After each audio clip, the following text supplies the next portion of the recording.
Gloire soit rendue au Seigneur, honneur au Dieu Tout-Puissant, le Dieu qui nous a choisis et qui nous aime tellement. Aujourd'hui encore, nous avons sujet à le bénir, à le célébrer pour la grâce qu'il nous fait de pouvoir considérer sa parole. Un grand bonjour à tous, que vraiment le Seigneur puisse accompagner chacun dans la compréhension de sa parole. Et cela, il le fait par son Saint-Esprit. Et je lui demande aussi son Saint-Esprit afin de pouvoir parler à tout un chacun dans cette suite d'enseignements sur l'enlèvement de l'Église. L'enlèvement de l'Église, donc c'est la partie 3 de l'enlèvement de l'Église.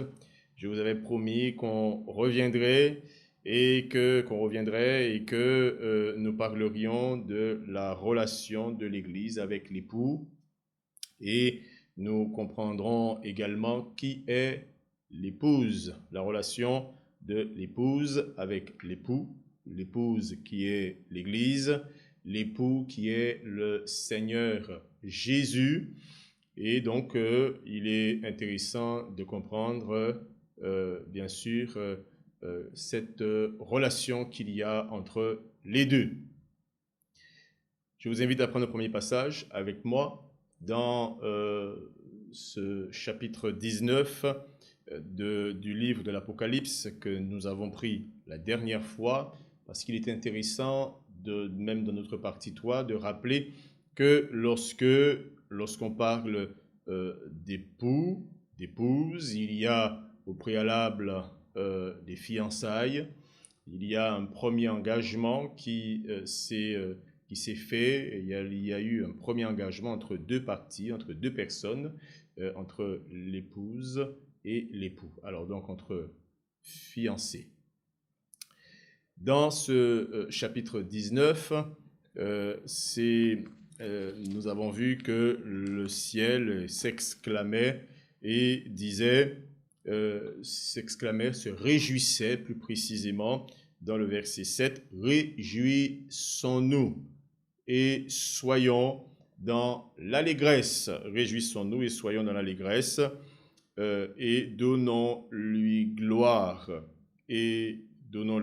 Car les noces de l'agneau sont venues et son épouse s'est préparée, et il lui a été donné de se revêtir d'un fin lin éclatant et pur, car le fin lin, ce sont les œuvres justes des saints.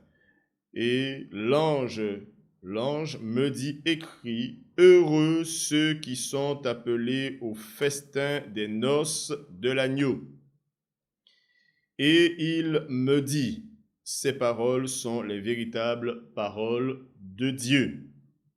Ce passage montre qu'il y a des préparatifs dans le ciel, et le ciel s'exclame. Le ciel, ici, là, se trouve dans la joie parce que il va accueillir l'épouse. Et le ciel sait que l'épouse se préparait. Et il dit, l'épouse s'est préparée. Alors, nous voyons que c'est une échéance, c'est quelque chose qui arrive à son échéance. Il y a une date qui était attendue, une période, une époque qui était attendue par le ciel.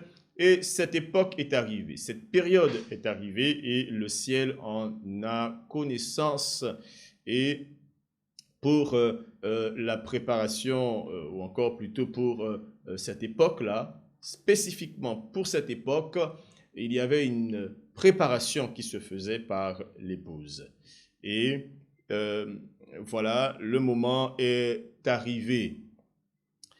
La Bible nous dit ceci, nous donne des informations que nous avons déjà vues dans d'autres numéros. Nous n'allons pas nous étendre là-dessus. Nous allons particulièrement souligner le verset 9 où l'ange dit « écrit ». Écrit. Donc c'est très important, il faut qu'il y ait des traces, il faut l'écrire. Et Jean va l'écrire. Heureux ceux qui sont appelés au festin des noces de l'agneau. Nous pourrons associer ce verset 9 du livre de l'Apocalypse au chapitre 19 avec un autre passage qui est une parabole que le Seigneur Jésus a donnée, la parabole des noces dans Matthieu chapitre 22 que nous prendrons tout à l'heure. Matthieu chapitre 22, où nous voyons cette parabole des noces, et il y a quelque chose de très frappant dans ce passage que nous verrons tout à l'heure. Mais il dit ici « heureux ». Donc c'est un bénéfice pour pour les personnes qui sont appelées au festin des noces. C'est un bénéfice, c'est une bénédiction, c'est une grâce excellente, c'est une faveur extraordinaire de Dieu.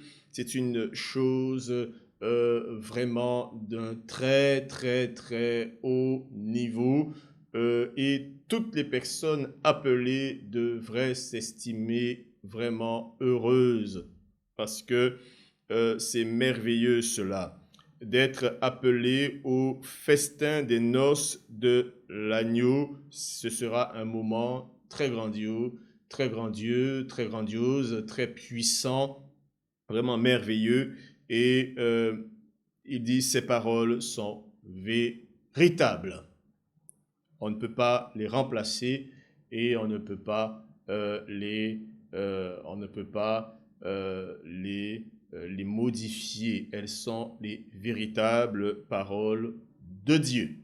Donc, il y a une confirmation que cela ne vient pas d'autre chose que de Dieu et c'est la vérité. Maintenant, qu'est-ce qu'il faut comprendre d'important? Nous allons comprendre un certain nombre de points, notamment les règles qui régissent, les règles qui équilibrent plutôt les époux. Vous savez, il y a des règles qui vont régir la vie, qui régissent la vie des époux. Regardons cela dans un passage qui se trouve dans Éphésiens chapitre 5. C'est un passage qui est pris pour pouvoir parler du mariage, le mariage sur terre. Et puis on voit dedans, dans ce passage-là, des règles d'équilibre pour les époux, pour un époux et une épouse, pour deux personnes qui vont se marier pour leur instruction. C'est une règle qui est céleste. Elle est donnée aux époux sur terre, mais elle n'est pas tirée de la terre, cette règle-là, ou encore ces règles, ces conseils, ces instructions, ces prescriptions. Elles ne sont pas tirées de la terre, mais elles viennent directement de Dieu. Elles viennent directement du Seigneur. Elles sont utilisées pour les époux sur terre, mais elles ont une existence divine. Et pourquoi elles ont une existence divine? Parce que le Seigneur, depuis très longtemps, les a établies, nous le verrons, depuis le livre de la Genèse, depuis la création, juste après qu'il ait créé l'homme et que Adam se soit rendu compte qu'il n'y avait pas d'être semblable à lui. Et Dieu, bien sûr, en faisant venir les animaux devant lui pour leur donner des noms, le Seigneur a suscité dans son cœur le désir d'avoir un être semblable à lui. Et voilà ce qui s'est passé. Le Seigneur lui a fait un être semblable en lui faisant Ève. Et bien sûr, quand Ève fut créée avec une côte d'Adam, il s'exclama « Voici cette fois-ci ou cette fois celle plutôt qui est os de mes os, chair de ma chair. » Alors, et la Bible, et à ce moment-là, il donne à Ève le nom d'Ève. Et puis, il y a, à partir de là, le Seigneur va établir ces règles, avec ces règles qui sont spirituelles entre entre l'épouse et l'époux. Donc, os de ses os, chair de sa chair, ou encore ils forment un. Les deux forment une seule chair. Le Seigneur va décréter cela, il va le prononcer et cela va être effectif, même si il y aura deux personnes, mais dans la dimension spirituelle, ces deux personnes forment un. Cela existe déjà en Dieu. Le Seigneur l'accomplit sur la terre, mais cela existe déjà même dans l'existence de Dieu. Dieu, il est en trois personnes bien distinctes, mais unies, trois personnes bien distinctes, le Père, le Fils, le Saint-Esprit, mais qui forment un. Dans l'épître de Paul aux Éphésiens, au chapitre 5, Éphésiens chapitre 5, nous pouvons voir un petit peu cette règle que l'apôtre va expliquer, qu'il va prendre et va l'attribuer au couple. C'est la volonté de Dieu, c'est ainsi que cela est voulu par Dieu. Chapitre 5, et lorsque nous lisons dans ce verset 22, à partir du verset 22, « Femmes, soyez soumises à vos maris comme au Seigneur, car le mari est le chef de la femme comme Christ est le chef de l'Église. » Vous voyez la relation des deux. Donc, je vous rappelle que nous sommes là pour parler de la relation de l'épouse et de l'époux. Je parle spécifiquement de l'épouse qui est l'Église, l'épouse qui est Christ. Christ, puisque nous sommes dans cet enseignement, l'enlèvement de l'Église. Et donc, à l'enlèvement de l'Église, l'Église donc sera enlevée et dans le ciel, il y aura les noces de l'agneau. Nous sommes en train de voir la relation qu'il y a entre l'épouse et l'époux. Et lorsque nous regardons, nous considérons la relation qu'il y a entre les deux, il est très sage de pouvoir expliquer, montrer pour que cela soit à la compréhension, pour que cela soit à la portée de tous, que sur terre, les choses de Dieu s'expliquent. Sur terre, autour de nous, nous comprenons les choses de Dieu. Dieu nous enseigne les choses qui concernent le ciel. Le Seigneur, souvent, il a parlé en parabole, il a donné des images en expliquant le royaume de Dieu est semblable à, et il a pris des exemples terrestres pour expliquer le royaume de Dieu. Autrement dit, pour expliquer une chose très spirituelle, vraiment une chose spirituelle. Lorsque Moïse reçut de Dieu l'instruction ou la prescription, toutes les prescriptions, tous les détails de la construction de l'arche, la construction du tabernacle, plutôt dans le tabernacle, il y avait l'arche de l'alliance. Et cette construction-là, alors le Seigneur lui a fait voir l'image sur la montagne de Sinaï et il a vu vraiment le tabernacle, il a vu le modèle, le modèle, et le Seigneur lui a dit, tâche de faire exactement ce que tu vois. Et dans l'épître aux Hébreux, le Seigneur va parler du tabernacle, il va parler du sanctuaire et il va préciser que ce sanctuaire dont il est question, ce n'est pas celui terrestre comme celui que Moïse a fait de ses mains, mais il s'agit de celui qui est céleste, celui dans lequel se trouve l'Éternel. Pourquoi je vous explique ces choses? Je vous explique que Dieu nous parle des choses qui le concernent des choses qui concernent le royaume de Dieu, des choses qui se passent dans le ciel en utilisant ce qui est sur la terre. Autrement dit, ce qui est sur la terre, des règles qui régissent même la société, ce ne sont pas des choses que les hommes ont inventées, qu'ils ont créées, ce sont des choses qui viennent de Dieu et qui sont en Dieu lui-même. Alors, donc, lorsque nous prenons l'épître aux Éphésiens, l'épître de Paul aux Éphésiens, dans le chapitre 5, dans le verset 22, l'apôtre fait la relation avec les deux.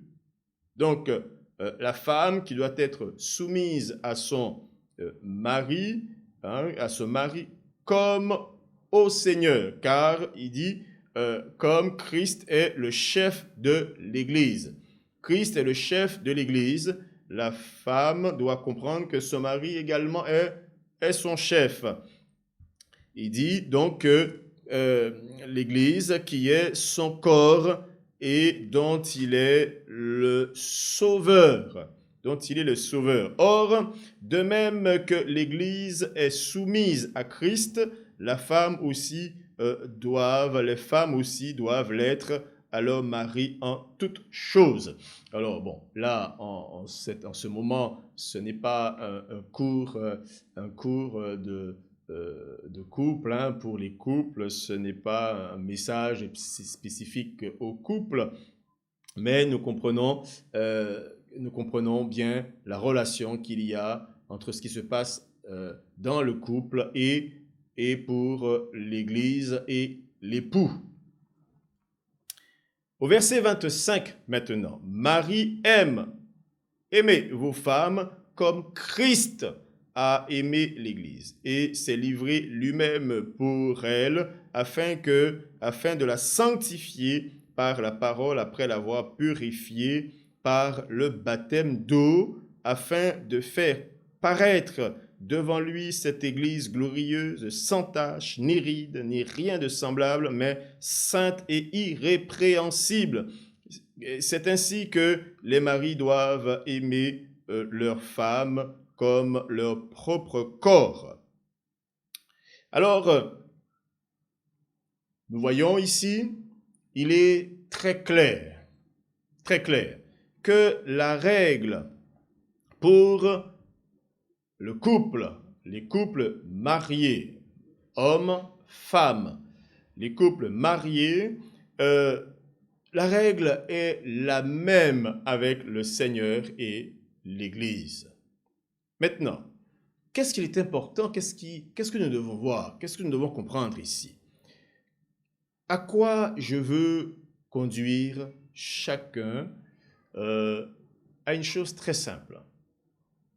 Et pour le comprendre, nous allons faire la relation avec le passage que je viens de citer tout à l'heure dans le livre de la Genèse au chapitre 2. Genèse chapitre 2, et nous pouvons voir juste le verset 23. Le verset 23. Et l'homme dit, voici cette fois celle qui est os de mes os et chair de ma chair.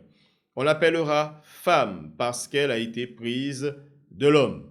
C'est pourquoi l'homme quittera son père et sa mère et s'attachera à sa femme, et ils deviendront une seule chair. Si nous voyons que toute la relation entre l'homme et la femme correspond, et c'est ce que nous avons pu constater dans l'épître aux Éphésiens au chapitre 5, toutes les règles entre l'homme et la femme, ou toutes les règles qui régissent la vie du couple marié, homme-femme, toutes les règles qui régissent, qui permettent l'équilibre, l'attachement de l'homme et la femme sont les mêmes qui se trouvent entre l'Église et Christ. C'est ce que nous avons vu. la relation à chaque fois était faite avec l'Église et l'épouse, ou encore Christ et l'Église, c'est la même chose. Et ici, nous voyons que l'homme et la femme désormais forment, et c'est décrété par Dieu, l'homme et la femme forment une seule chair. Dans la dimension spirituelle de Christ et l'Église, c'est exactement la même chose. Pourquoi je précise dans la dimension spirituelle? Parce que là, nous ne sommes plus dans une dimension charnelle, terrestre, nous nous trouvons dans une dimension spirituelle. Nous nous trouverons dans le ciel. Il n'y a plus la chair, il n'y a plus la chair, et puis qui rentre en ligne de compte. C'est pour cela qu'il est important de le préciser. Dans une dimension spirituelle, l'Église et Christ forment un, comme la femme et l'homme dans le couple, pour le couple marié, homme-femme, forment une seule chair. Ils formeront donc un. C'est merveilleux. C'est une belle information. C'est quelque chose, une démonstration très importante que nous devons souligner et qui doit rester gravée dans notre mémoire. Pourquoi? Pourquoi?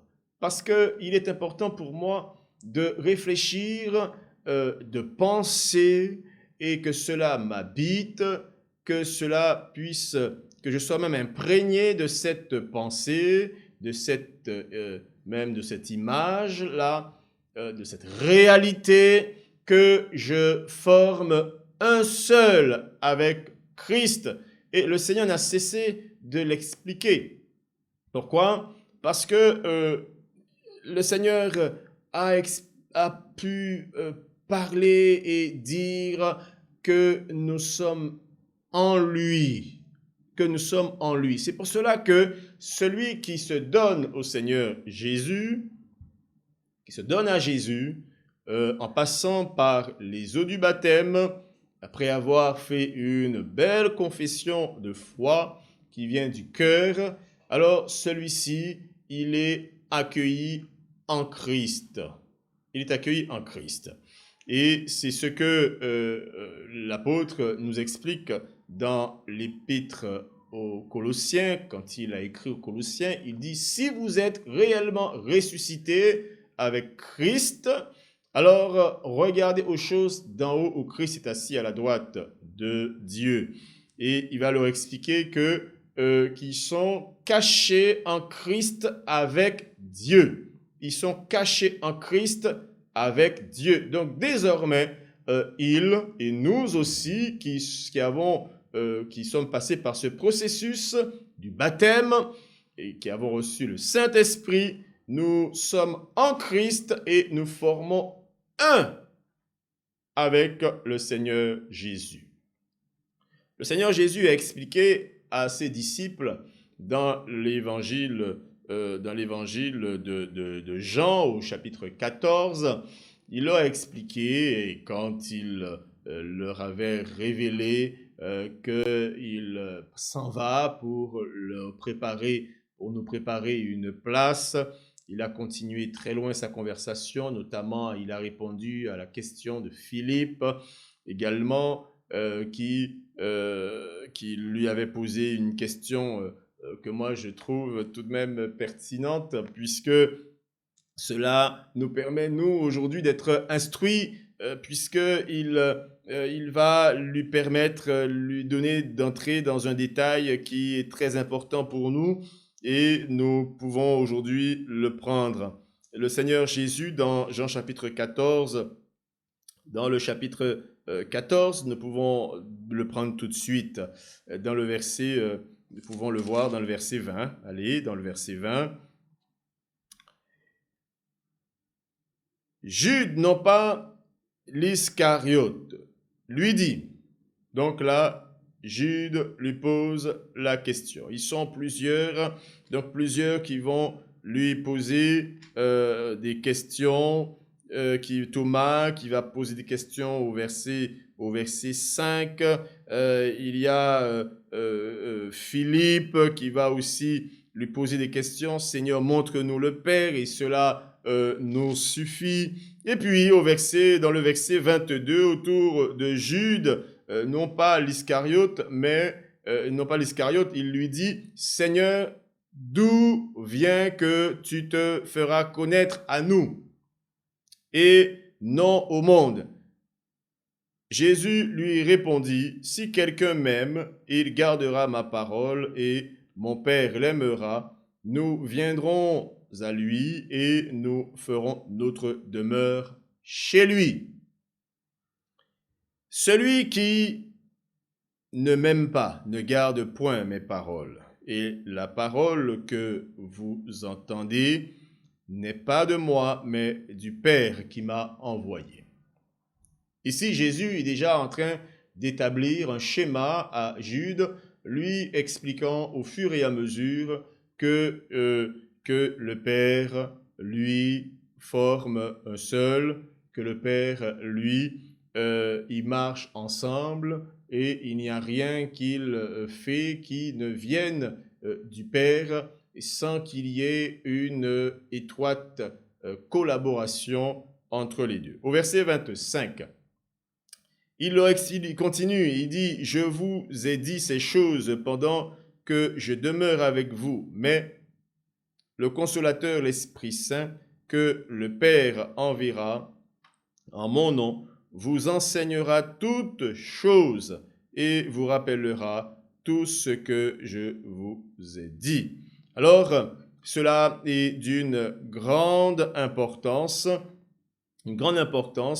et un élément que nous devons souligner, que pour que l'unité en Christ puisse être solidifiée, pour que cette unité puisse être solide, effective, durable, il faut garder les commandements du Seigneur.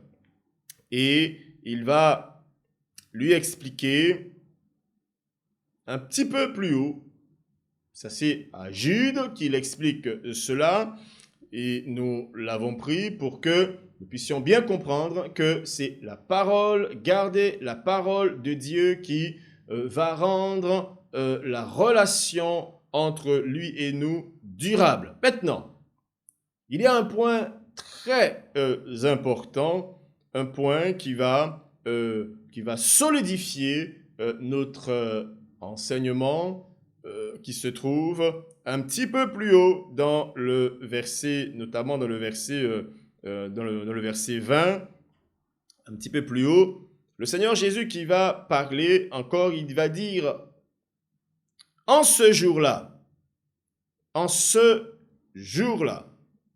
vous connaîtrez que je suis en mon Père, que vous êtes en moi et que je suis en vous. » Voilà. Il va tout d'abord établir le schéma de l'unité entre les trois groupes, le Père, lui et l'Église. Il va établir l'unité qu'il y a entre les trois groupes. Et puis, il va montrer, lorsque Jude va lui poser la question, ce sera l'occasion pour lui de montrer qu'est-ce qui solidifie cette unité, qu'est-ce qui permet de rendre cette position de l'Église durable ou même éternelle, de rendre cette position de l'Église une position définitive. C'est le fait de garder sa parole, bien sûr, qui prouve également que nous l'aimons et que nous l'aimons réellement. Nous allons reprendre ce passage dans l'évangile de Jean au chapitre 14. Vous pourrez le lire, vous, un peu plus haut, chez vous, par la suite, mais pour nous allons le lire à partir du verset 19 pour vraiment bien apprécier l'esprit dans lequel le Seigneur Jésus se trouve là. « Encore un peu de temps et le monde ne me verra plus. Mais vous, vous me verrez, car je vis, et vous vivrez aussi. En ce jour-là, vous connaîtrez que je suis en mon Père, que vous êtes en moi et que je suis en vous. Celui qui a mes commandements et qui les garde, c'est celui qui m'aime, et celui qui m'aime sera aimé de mon Père, je l'aimerai et je me ferai connaître à lui. Et ainsi, Jude va solliciter un peu plus d'explications. Maintenant, pour nous, pour pouvoir terminer cette partie 3, il est important de comprendre que nous formons un avec Christ, nous qui formons l'Église,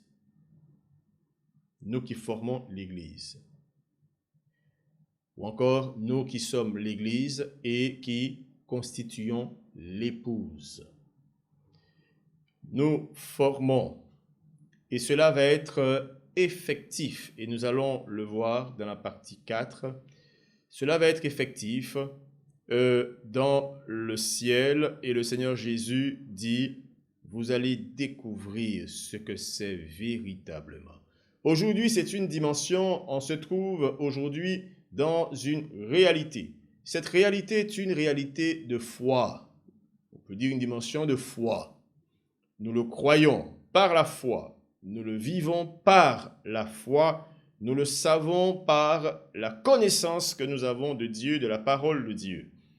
Le Seigneur Jésus dit au verset 20, « Vous connaîtrez ce que véritablement cela veut dire ce jour-là. » Il y a un jour, parmi tant d'autres jours, un jour connu de Dieu.